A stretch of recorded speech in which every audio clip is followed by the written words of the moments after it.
Welcome to the Leading Life Podcast, the place where leadership meets real life. Here is where we talk about leading with intention, living with clarity, and getting better results for the people we serve every single day. If you're ready to grow, you're in the right place. Let's go.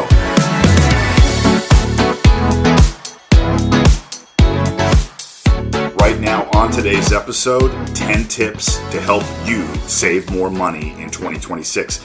Yes, you are listening to the Leading Life Podcast, where we talk about what it takes to grow, lead, and live with purpose. I'm your host, Andy Zook, and each episode here is designed to give you real-world tools you can actually use starting today. Now, let me say this up front. Saving money in 2026 is not about deprivation. It's about clarity, intention, and alignment. Because money leaks quietly when life is busy, emotional, and maybe unexamined. So today I want to give you 10 real, practical, proven tips, not hacks, not gimmicks, that will help you save more money while you can still enjoy your life. Let me tell you why this episode matters. Like most things in life, I learned this the hard way. I was so bad with money early on in my life that even when I met my wife, my parents pulled her aside and told her how bad I was with money. I was always on the edge of spending every dollar I had at every opportunity. I had no savings, and when it came to bills, I often had to decide what bill I could pay first and what I could let fall behind.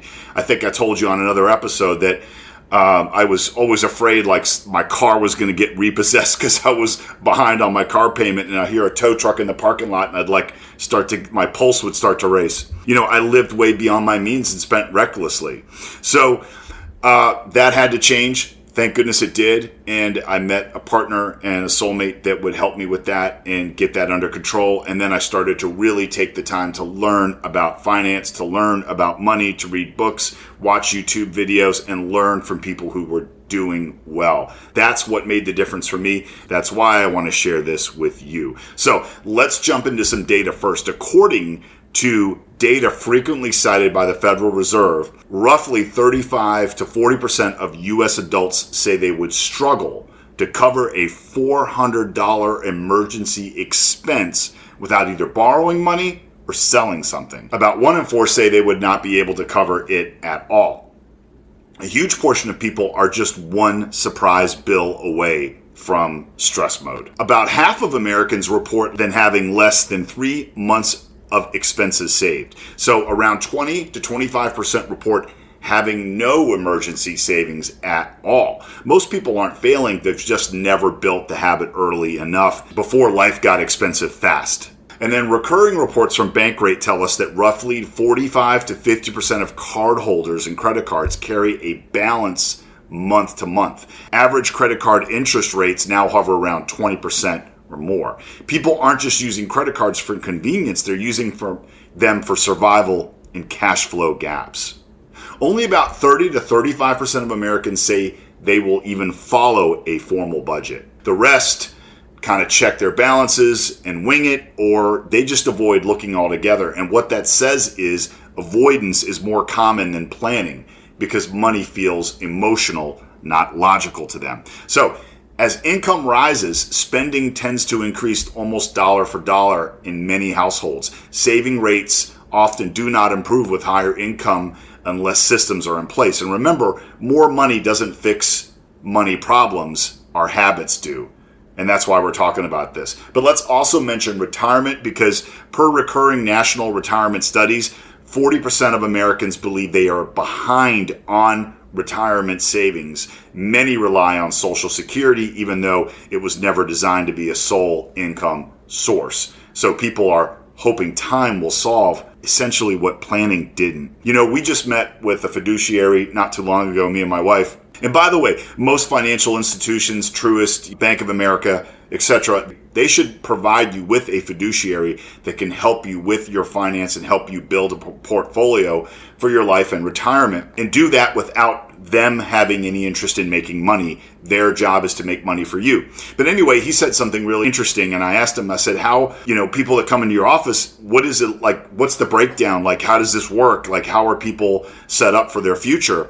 And he said, Andy, honestly, there's 10% that come into my office and they're rich. Like, they have nothing to worry about. They're good forever. They're set. The next 20% are people who have saved well and have built a retirement for themselves, and they will be able to retire at a normal retirement age.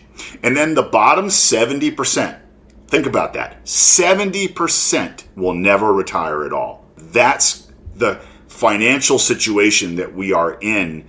And people living outside the U.S., I can't speak for other countries, but that's where we are in America. Like I said, people are hoping time will solve what planning didn't. So that's why this episode is important because I want you to plan now. I mean, money ultimately ranks as one of life's biggest stressors, right? Alongside health. Financial stress is strongly linked to poor sleep, relationship conflict, and job burnout. Money problems don't just stay in your wallet. They follow you everywhere you go. The majority of adults report they never received formal financial education at all. Money behaviors really are inherited. They're not taught. People aren't just bad with money, but they're self-taught under pressure.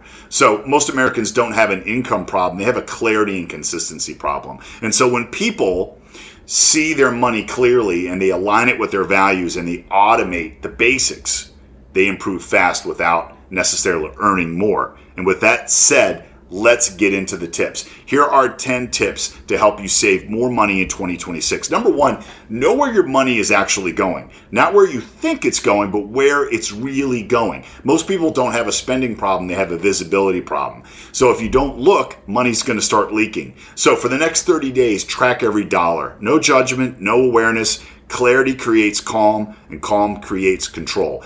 Get a notebook and write down every day where your spending's going. That way you can analyze, hey, this is crazy. I need to cut back here, or whatever you need to do. This will really help bring a lot of awareness to where your money is going.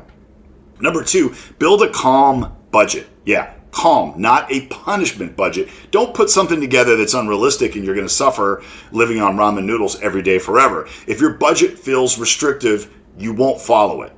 So a calmer budget, realistic budget will cover your needs, including some things that you like to do or joyful activities, and it has some breathing room. Your budget should support your life, not punish you for living it. So ask yourself, when you create a budget, does this make me feel safe or does this stress me out? Because if it stresses you out, you need to redesign it.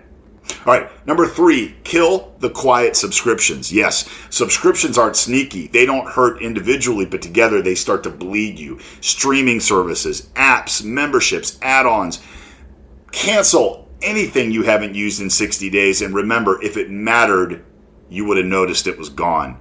So look at all the different deals that are out there for especially streaming services, especially with your HOA and things like that. Sometimes they have packages that they can do.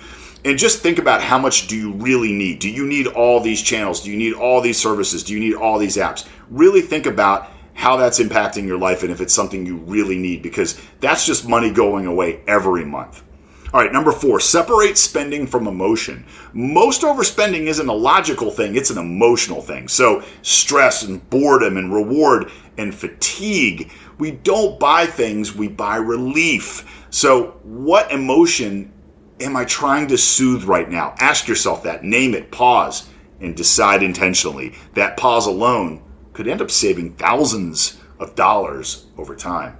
Yeah, separate spending from emotion. All right, number five, buy fewer things and buy better things. True. Cheap becomes expensive when you replace it 5 times. So remember, quality lasts. Quality reduces clutter, and quality saves money long term for you. This isn't about being fancy, it's just being intentional. Buy once, buy right, move on. For instance, I think I've said this before, but like Costco is addictive for me for certain clothing and like workout stuff. And I'll tell you what, it's all great quality. It's not, cheap stuff. They get a lot of stuff that's, either clearance or, overstock from other companies, and they sell it there for dirt cheap. So I have all this workout gear that I bought probably 3-4 years ago that still looks brand new because it's great quality, but I got it for like, $10-15. So keep that in mind. Buy fewer things, but just buy better things. Number 6, delay purchases by 48 hours. That's a great rule. I think of things that I want, and I rarely just go and do it. I really sit on it and think. And most of the times, things that I think that I need just sort fade away, because impulse spending thrives on urgency. Most wants just fade with time. If it's not essential, wait 48 hours. If you still want it and it fits your values, then great, go get it. If not, you've just saved money and mental energy.